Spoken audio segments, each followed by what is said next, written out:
The Empty House by Algernon Blackwood. Certain houses, like certain persons, manage somehow to proclaim at once their character for evil. In the case of the latter, no particular feature need betray them. They may boast an open countenance and an ingenious smile, and yet a little of their company leaves the unalterable conviction that there is something radically amiss with their being, that they are evil. Willy-nilly, they seem to communicate an atmosphere of secret and wicked thoughts which makes those in their immediate neighborhood shrink from them as from a thing diseased. And perhaps, with houses, the same principle is operative, and it is the aroma of evil deeds committed under a particular roof, long after the actual doers have passed away, that makes the goose-flesh come and the hair rise. Something of the original passion of the evil-doer and of the horror felt by his victim enters the heart of the innocent watcher, and he becomes suddenly conscious of tingling nerves, creeping skin, and a chilling of the blood. He is terror-stricken without apparent cause. There was manifestly nothing in the external appearance of this particular house to bear out the tales of the horror that was said to reign within. It was neither lonely nor unkempt. It stood crowded into a corner of the square, and looked exactly like the houses on either side of it. It had the same number of windows as its neighbors, the same balcony overlooking the gardens, the same white steps leading up to the heavy black front door, and in the rear there was the same narrow strip of green, with neat box borders running up to the wall that divided it from the backs of the adjoining houses. Apparently, too, the number of chimney pots on the roof was the same, the breadth and angle of the eaves, and even the height of the dirty area railings. And yet this house in the square, that seemed precisely similar to its 50 ugly neighbors, was a matter of fact entirely different, horribly different. Wherein lay this marked, invisible difference is impossible to say. It cannot be ascribed wholly to the imagination, because persons who had spent some time in the house, knowing nothing of the facts, had declared positively that certain rooms were so disagreeable they would rather die than enter them again, and that the atmosphere of the whole house produced in them symptoms of a genuine terror, while the series of innocent tenants who had tried to live in it and had been forced to decamp at the shortest possible notice was indeed little less than a scandal in the town. When Shorthouse arrived to pay a week-end visit to his Aunt Julia, in her little house on the seafront at the other end of the town, he found her charged to the brim with mystery and excitement. He had only received her telegram that morning, and he had come anticipating boredom. But the moment he touched her hand and kissed her apple-skin wrinkled cheek, he caught the first wave of her electrical condition. The impression deepened when he learned that there were to be no other visitors, and that he had been telegraphed for with a very special object. Something was in the wind, and the something would doubtless bear fruit, for this elderly spinster aunt, with a mania for psychical research, had brains as well as willpower, and by hook or by crook she usually managed to accomplish her ends. The revelation was made soon after tea, when she sidled close up to him as they paced slowly along the seafront in the dusk. "I've got the keys," she announced, in a delighted yet half-awesome voice. "Got them till Monday." "The keys of the bathing machine, or?" he asked innocently, looking from the sea to the town. Nothing brought her so quickly to the point as feigning stupidity. "Neither," she whispered. "I've got the keys of the haunted house in the square, and I'm going there tonight." Shorthouse was conscious of the slightest possible tremor down his back.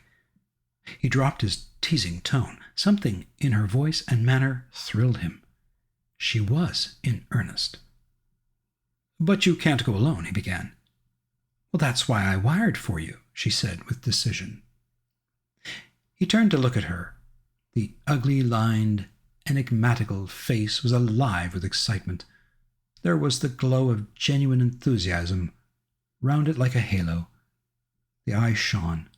He caught another wave of her excitement, and a second tremor, more marked than the first, accompanied it. "Thanks, Aunt Julia," he said politely. "Thanks awfully. I should not dare to go quite alone," she went on, raising her voice. "But with you I should enjoy it immensely. You are afraid of nothing, I know." "Thanks so much," he said again. Is anything likely to happen?" "A great deal has happened," she whispered, "though it's been most cleverly hushed up. 3 tenants have come and gone in the last few months, and the house is said to be empty for good now." In spite of himself, Shorthouse became interested. His aunt was so very much in earnest. "The house is very old indeed," she went on, "and the story, an unpleasant one, dates a long way back. It has to do with a murder committed by a jealous stableman who had some affair with a servant in the house. One night he managed to secrete himself in the cellar, and when everyone was asleep, he crept upstairs to the servants' quarters, chased the girl down to the next landing, and before anyone could come to the rescue, threw her bodily over the banisters into the hall below. And the stableman was caught, I believe, and hanged for murder. But it all happened a century ago, and I've not been able to get more details of the story." Shorthouse now felt his interest thoroughly aroused, but though he was not particularly nervous for himself, he hesitated a little on his aunt's account. "On one condition," he said at length. "Nothing will prevent my going," she said firmly, "but I may as well hear your condition." "That you guarantee your power of self-control if anything really horrible happens. I mean, that you are sure you won't get too frightened." "Jim," she said scornfully, "I'm not young. I know, nor are my nerves. But with you, I should be afraid of nothing in the world." This, of course, settled it, for Shorthouse had no pretensions to being other than a very ordinary young man, and an appeal to his vanity was irresistible. He agreed to go. Instinctively, by a sort of subconscious preparation, he kept himself and his forces well in hand the whole evening, compelling an accumulative reserve of control by that nameless inward process of gradually putting all the emotions away and turning the key upon them, a process difficult to describe but wonderfully effective, as all men who have lived through severe trials of the inner man well understand. Later, it stood him in good stead. But it was not until 10:30, when they stood in the hall, well in the glare of friendly lamps and still surrounded by comforting human influences, that he had to make the first call upon this store of collected strength. For once the door was closed, and he saw the deserted, silent street stretching away white in the moonlight before them, it came to him clearly that the real test that night would be in dealing with 2 fears instead of 1. He would have to carry his aunt's fear as well as his own, and as he glanced down at her sphinx-like countenance and realized that it might assume no pleasant aspect in a rush of real terror, he felt satisfied with only one thing in the whole adventure, that he had confidence in his own will and power to stand against any shock that might come. Slowly they walked along the empty streets of the town. A bright autumn moon silvered the roofs, casting deep shadows. There was no breath of wind, and the trees in the formal gardens by the seafront watched them silently as they passed along. To his aunt's occasional remarks, Shorthouse made no reply, realizing that she was simply surrounding herself with mental buffers, saying ordinary things to prevent herself thinking of extraordinary things. Few windows showed lights, and from scarcely a single chimney came smoke or sparks. Shorthouse had already begun to notice everything, even the smallest details. Presently they stopped at the street corner and looked up at the name on the side of the house, full in the moonlight, and with one accord, but without remark, turned into the square and crossed over to the side of it that lay in shadow. "The number of the house is 13, whispered a voice at his side, and neither of them made the obvious reference, but passed across the broad sheet of moonlight and began to march up the pavement in silence. It was about halfway up the square that Shorthouse felt an arm slipped quietly but significantly into his own, and knew then that their adventure had begun in earnest, and that his companion was already yielding imperceptibly to the influences against them. She needed support. A few minutes later they stopped before a tall, narrow house that rose before them into the night, ugly in shape and painted a dingy white. Shutterless windows without blinds stared down upon them, shining here and there in the moonlight. There were weather streaks in the wall and cracks in the paint, and the balcony bulged out from the first floor a little unnaturally. But beyond this generally forlorn appearance of an unoccupied house, there was nothing at first sight to single out this particular mansion for the evil character it had most certainly acquired. Taking a look over their shoulders to make sure they had not been followed, they went boldly up the steps and stood against the huge black door that fronted them forbiddingly. But the first wave of nervousness was now upon them, and Shorthouse fumbled a long time with the key before he could fit it into the lock at all. For a moment, if truth were told, they both hoped it would not open, for they were a prey to various unpleasant emotions as they stood there on the threshold of their ghostly adventure. Shorthouse, shuffling with the key and hampered by the steady weight on his arm, certainly felt the solemnity of the moment. It was as if the whole world, for all experience seemed at that instant concentrated in his own consciousness, were listening to the grating noise of that key. A stray puff of wind wandering down the empty street woke a momentary rustling in the trees behind them, but otherwise this rattling of the key was the only sound audible, and at last it turned in the lock, and the heavy door swung open and revealed a yawning gulf of darkness beyond. With a last glance at the moonlit square, they passed quickly in, and the door slammed behind them with a roar that echoed prodigiously through empty halls and passages. But instantly, with the echoes, another sound made itself heard, and Aunt Julia leaned suddenly so heavily upon him that he had to take a step backwards to save himself from falling.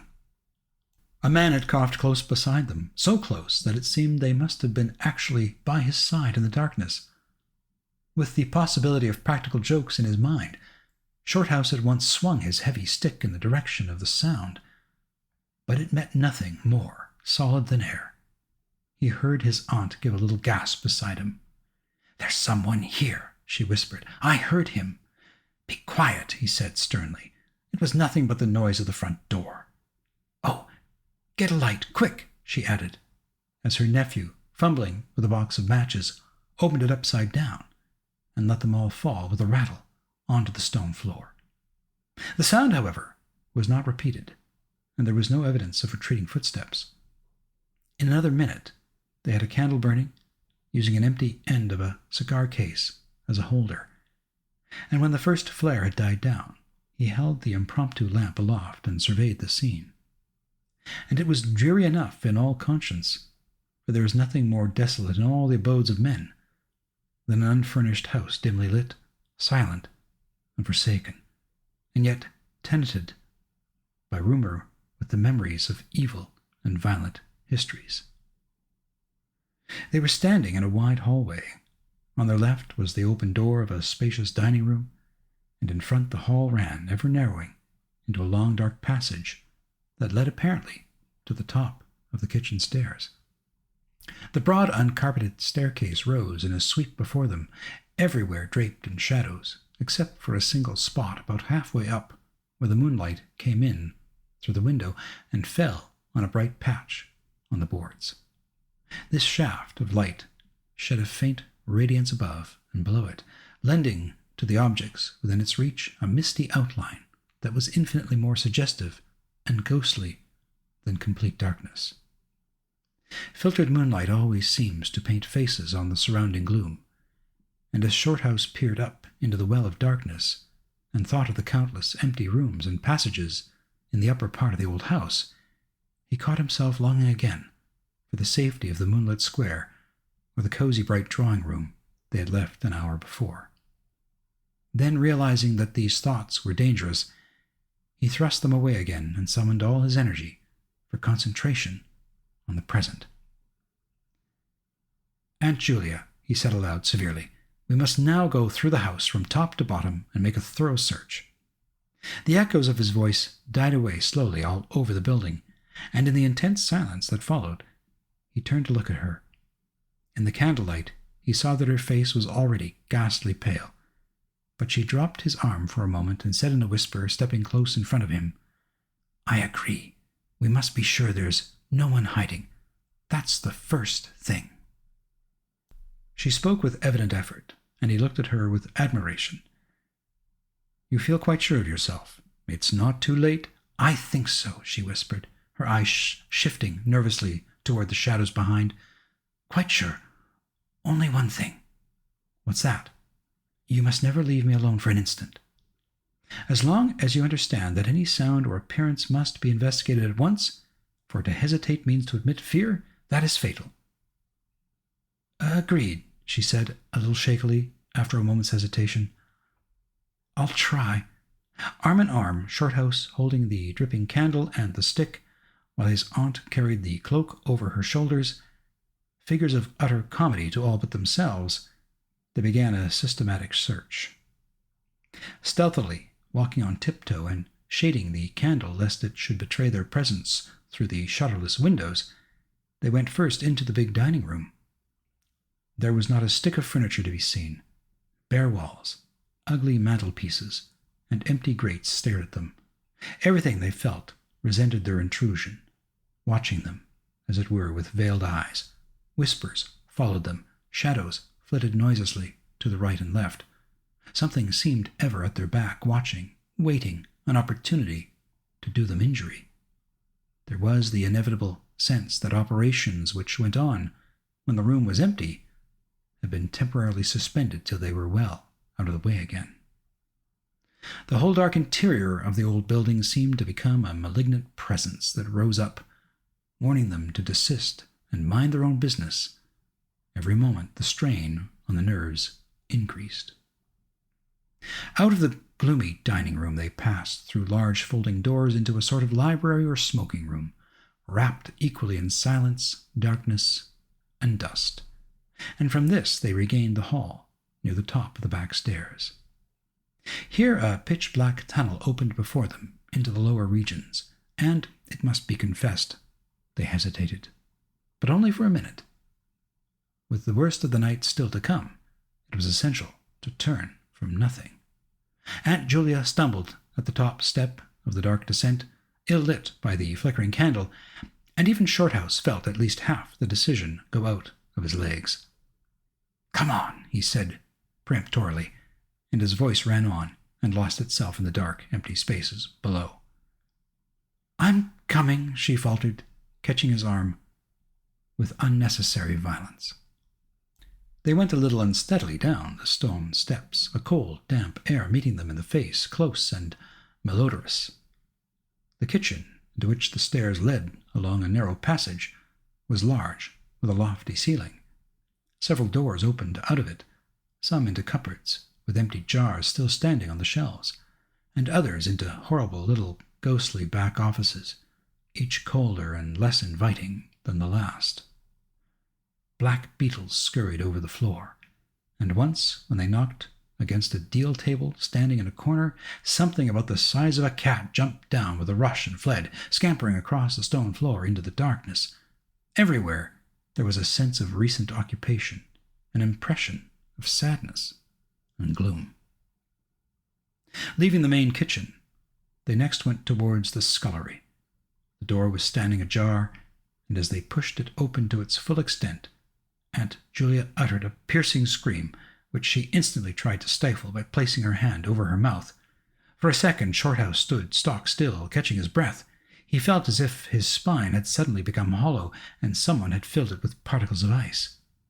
Facing them directly in their way, between the doorposts, stood the figure of a woman.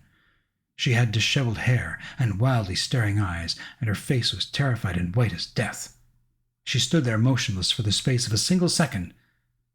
Then the candle flickered, and she was gone, gone utterly, and the door framed nothing but empty darkness. "Only the beastly jumping candlelight," he said quickly, in a voice that sounded like someone else's, and was only half under control. "Come on, Aunt. There's nothing there." He dragged her forward. With a clattering of feet and a great appearance of boldness, they went on. But over his body, the skin moved as if crawling ants covered it, and he knew by the weight on his arm that he was supplying the force of locomotion for two. The scullery was cold, bare, and empty, more like a large prison cell than anything else. They went round it, tried the door into the yard, and the windows, but found them all fastened securely. His aunt moved beside him like a person in a dream. Her eyes were tightly shut, and she seemed merely to follow the pressure of his arm. Her courage filled him with amazement. At the same time, he noticed that a certain odd change had come over her face, a change which somehow evaded his power of analysis. "There's nothing here, Auntie," he repeated aloud quickly. "Let's go upstairs and see the rest of the house, and then we'll choose a room to wait up in." She followed him obediently, keeping close to his side, and they locked the kitchen door behind them. It was a relief to get up again. In the hall there was more light than before, for the moon had travelled a little further down the stairs.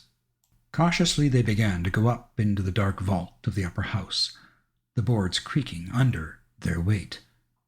On the first floor they found the large double drawing rooms, a search of which revealed nothing. Here also was no sign of furniture or recent occupancy, nothing but dust and neglect and shadows. They opened the big folding doors between front and back drawing rooms, and then came out again to the landing and went on upstairs. They had not gone up more than a dozen steps when they both simultaneously stopped to listen, looking into each other's eyes with a new apprehension across the flickering candle flame. From the room they had left hardly 10 seconds before came the sound of doors quietly closing. It was beyond all question.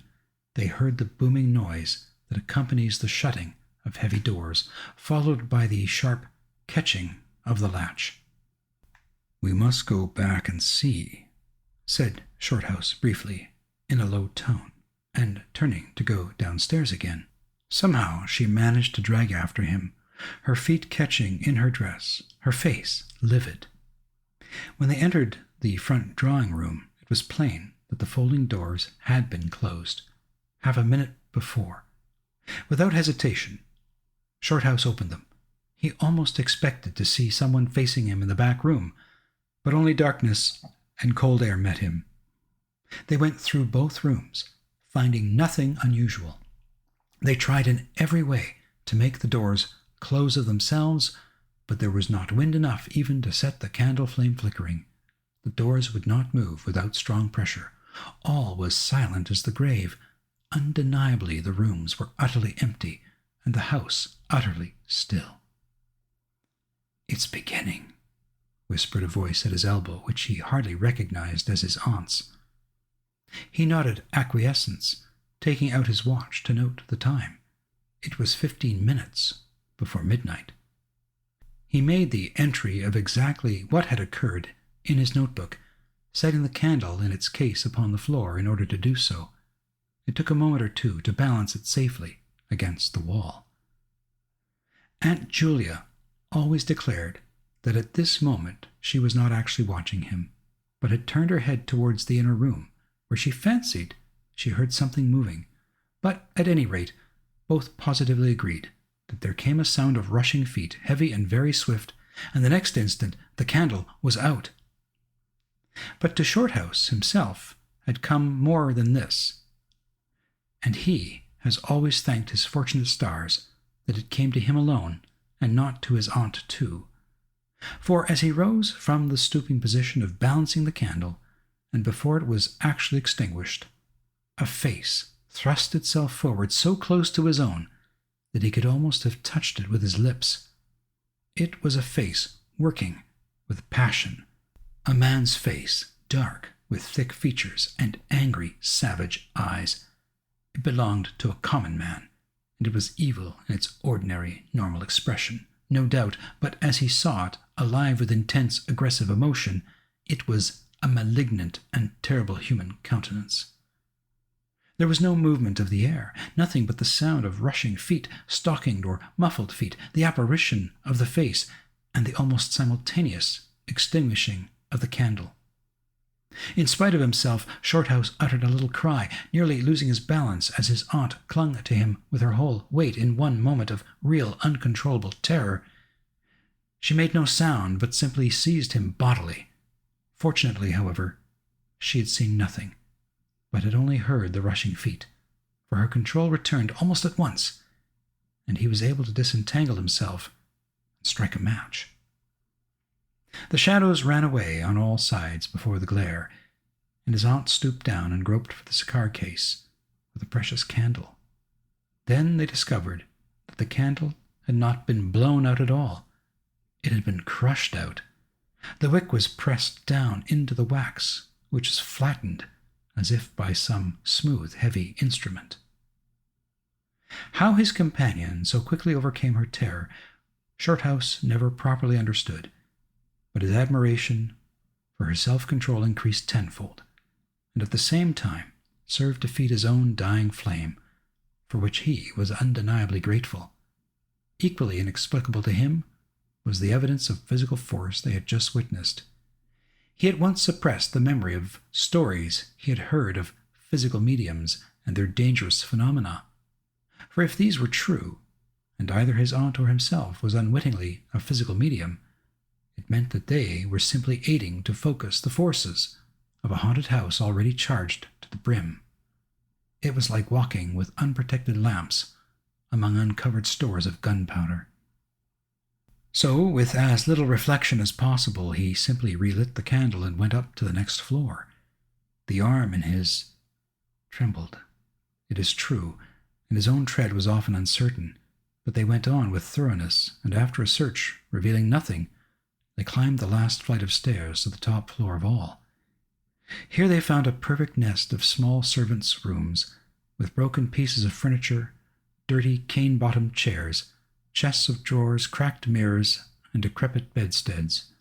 The rooms had low sloping ceilings, already hung here and there with cobwebs, small windows, and badly plastered walls, a depressing and dismal region which they were glad to leave behind.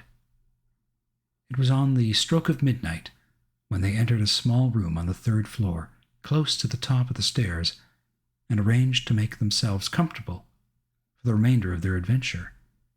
It was absolutely bare, and was said to be the room then used as a clothes closet, into which the infuriated groom had chased his victim and finally caught her.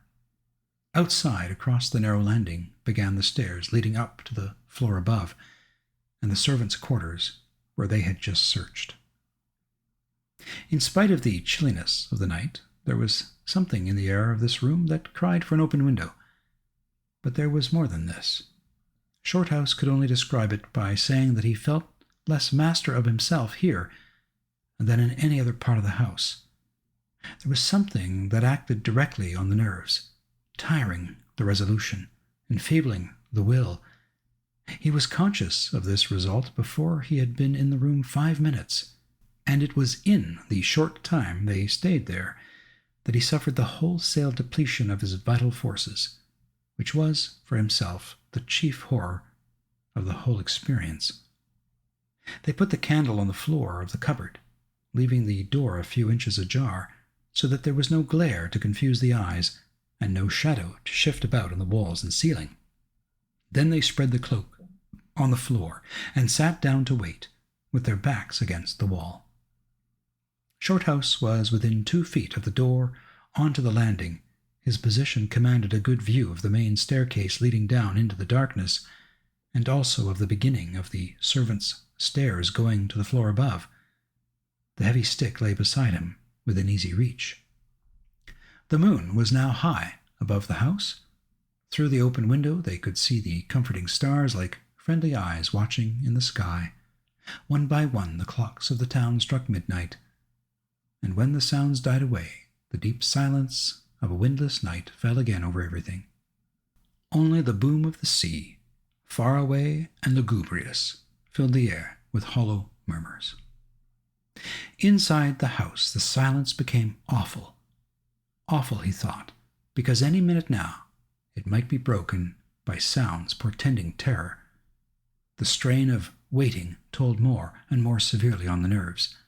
They talked in whispers when they talked at all, for their voices aloud sounded queer and unnatural. A chilliness not altogether due to the night air invaded the room and made them cold. The influences against them, whatever these might be, were slowly robbing them of self-confidence and the power of decisive action. Their forces were on the wane, and the possibility of real fear took on a new and terrible meaning. He began to tremble for the elderly woman by his side, whose pluck could hardly save her beyond a certain extent. He heard the blood singing in his veins. It sometimes seemed so loud that he fancied it prevented his hearing properly certain other sounds that were beginning very faintly to make themselves audible in the depths of the house. Every time he fastened his attention on these sounds, they instantly ceased. They certainly came no nearer. Yet he could not rid himself of the idea that movement was going on somewhere in the lower regions of the house. The drawing-room floor, where the doors had been so strangely closed, seemed too near. The sounds were further off than that. He thought of the great kitchen, with the scurrying black beetles, and of the dismal little scullery, but somehow or other they did not seem to come from there either. Surely they were not outside the house. And then suddenly the truth flashed into his mind, and for the space of a minute he felt as if his blood had stopped flowing and turned to ice. The sounds were not downstairs at all. They were upstairs. Upstairs, somewhere among those horrid, gloomy little servants' rooms with their bits of broken furniture and low ceilings and cramped windows. Upstairs, where the victim had first been disturbed and stalked to her death. At the moment he discovered where the sounds were, he began to hear them more clearly. It was the sound of feet moving stealthily along the passage overhead, in and out among the rooms and past the furniture. He turned quickly to steal a glance at the motionless figure seated beside him, to note whether she had shared his discovery. The faint candlelight coming through the crack in the cupboard door threw her strongly marked face into vivid relief against the white of the wall, but it was something else that made him catch his breath and stare again. An extraordinary something had come into her face, and seemed to spread over her features like a mask. It smoothed out the deep lines and drew the skin everywhere a little tighter, so that the wrinkles disappeared.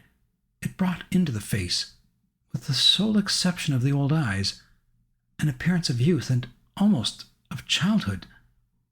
He stared in speechless amazement that was dangerously near to horror.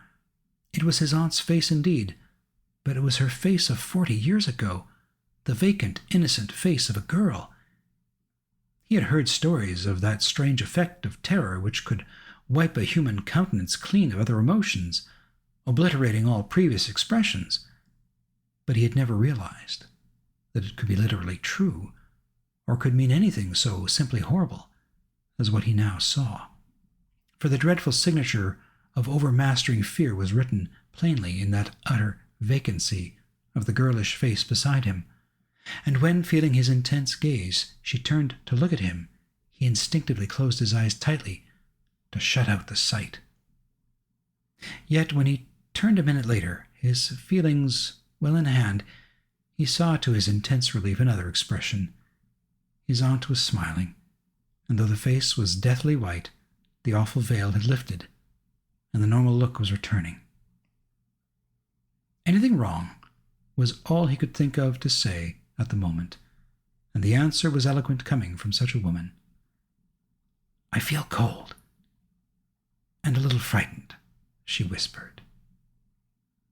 He offered to close the window, but she seized hold of him and begged him not to leave her side even for an instant. "It's upstairs. I know," she whispered with an odd half-laugh, "but I can't possibly go up." But Shorthouse thought otherwise, knowing that in action lay their best hope of self-control. He took the brandy flask and poured out a glass of neat spirit, stiff enough to help anybody over anything. She swallowed it with a little shiver. His only idea now was to get out of the house before her collapse became inevitable. But this could not safely be done by turning tail and running from the enemy. Inaction was no longer possible. Every minute he was growing less master of himself, and desperate, aggressive measures were imperative without further delay. Moreover, the action must be taken towards the enemy, not away from it. The climax, if necessary and unavoidable, would have to be faced boldly. He could do it now, but in 10 minutes he might not have the force left to act for himself, much less for both. Upstairs, the sounds were meanwhile becoming louder and closer, accompanied by occasional creaking of the boards. Someone was moving stealthily about, stumbling now and then awkwardly against the furniture. Waiting a few moments to allow the tremendous dose of spirits to produce its effect, and knowing this would last but a short time under the circumstances, Shorthouse then quietly got on his feet, saying in a determined voice, "Now, Aunt Julia, we'll go upstairs and find out what all this noise is about. You must come too. It's what we agreed." He picked up his stick and went to the cupboard for the candle. A limp form rose shakily beside him, breathing hard, and he heard a voice say very faintly something about being ready to come. The woman's courage amazed him. It was so much greater than his own. And as they advanced, holding aloft the dripping candle, some subtle force exhaled from this trembling, white-faced old woman at his side that was the true source of his inspiration. It held something really great that shamed him and gave him the support without which he would have proved far less equal to the occasion. They crossed the dark landing, avoiding with their eyes the deep black space over the banisters. Then they began to mount the narrow staircase, to meet the sounds which, minute by minute, grew louder and nearer. About halfway up the stairs, Aunt Julia stumbled, and Shorthouse turned to catch her by the arm, and just at that moment there came a terrific crash in the servants' corridor overhead. It was instantly followed by a shrill, agonized scream that was a cry of terror and a cry of help melted into one. Before they could move aside or go down a single step, someone came rushing along the passage overhead. Blundering horribly, racing madly, at full speed, 3 steps at a time down the very staircase where they stood. The steps were light and uncertain, but close behind them sounded the heavier tread of another person, and the staircase seemed to shake.